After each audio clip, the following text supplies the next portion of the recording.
Hi friends, good morning. Srinu Rani కిచెన్కి స్వాగతం.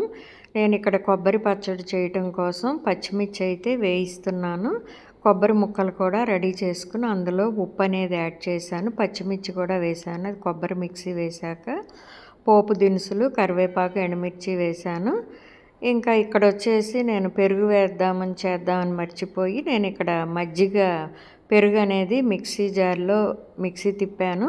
ఇంకా అది చిక్కగానే ఉంటుంది కదా, వాటర్ పోయకుండా. ఇంకా అదైతే ఈ విధంగా నేను చట్నీలో యాడ్ చేశాను.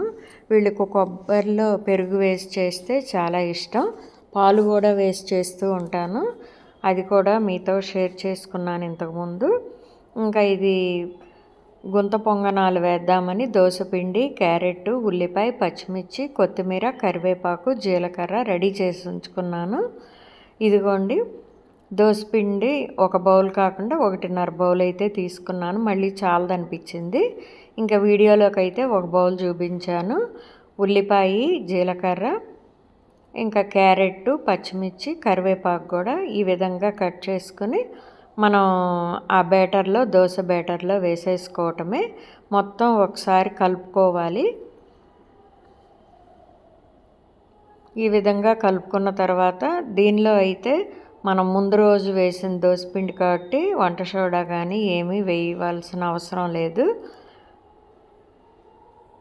ఇంకా గుంత పొంగనాలు ఆయిల్ అనేది మనం రాసేసుకొని ఇవి వేసుకోవటమే. పిండి అనేది రెడీగా ఉంది.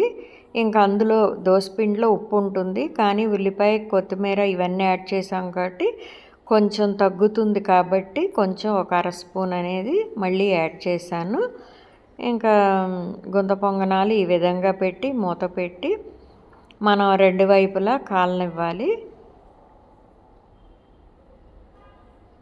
చెక్ చేసుకోవాలి మధ్య మధ్యలో. ఈ స్టిక్ అనేది ఇస్తారు కదా, దానికి ఈరోజు బ్రేక్ఫాస్ట్గా ఇదే చేశాను. యాజ్ యూజువల్ అన్నారు శ్రీవారు, బాగున్నాయి అని. కాదండి, ఎప్పుడు క్యారెట్ వేయను కదా, ఈరోజు యాడ్ చేశానంటే అయినా బాగున్నాయి అన్నారు. తను ఎందుకో ఇదొకటి పులిబంగరం దోశ ఇష్టంగా తింటారు. ఇంకందుకని పెరుగు వేసిన కొబ్బరి చట్నీ, గుంత పొంగనాలు ఈ విధంగా అయితే రెడీ చేశాను. ఇదిగోండి ప్లేటు.